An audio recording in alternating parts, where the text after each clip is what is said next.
Yeah, good morning friends. I am Alekya Reddy. Today I am discussing current affairs related topic, that is recently PM Modi is invited by Russia. ఎందుకంటే రష్యాలో 18th victory parade day అనేది జరుపుకోవడం జరుగుతుంది. 1945లో ఈ victory day parade అనేది start చేయడం జరిగింది.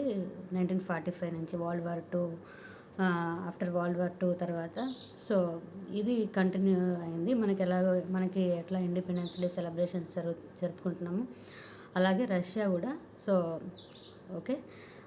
Victory parade అనేది జరుపుకుంటుంది every year May 19th.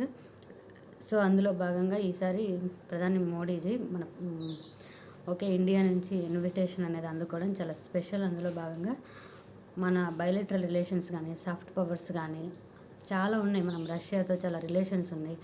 So డిఫెన్స్లో కానీ చాలా ఎక్విప్మెంట్స్ మనం ఇంపోర్ట్ చేసుకుంటాము. ఆయిల్ రిసోర్సెస్ కానీ, రిఫైనరీస్ కానీ చాలా రకరకాలుగా చాలా సమ్మిట్స్లలో కూడా మనం పార్ట్నర్స్గా ఉన్నాము.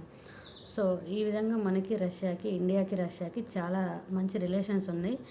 But fortunately Russia Ukraine war వల్ల కొంతవరకు రిలేషన్స్ అనేది తీసినప్పటికీ మనకు రష్యాతో మంచి రిలేషన్స్ ఉన్నాయి.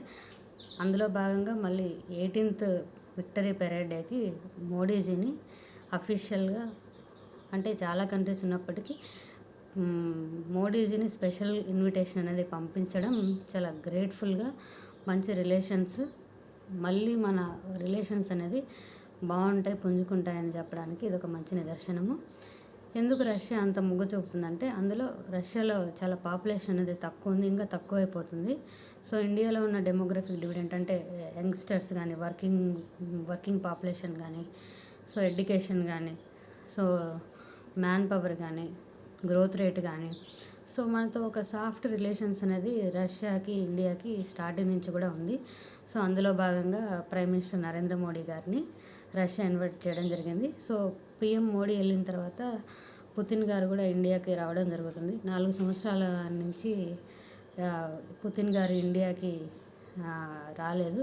సో ప్రధాని మోడీజీ వెళ్ళిన తర్వాత పుతిన్ గారు కూడా ఇండియాకి వస్తారని, మంచి రిలేషన్స్ పుంజుకుంటాయని చెప్పేసి మనం ఆశిద్దాం. Thank you so much.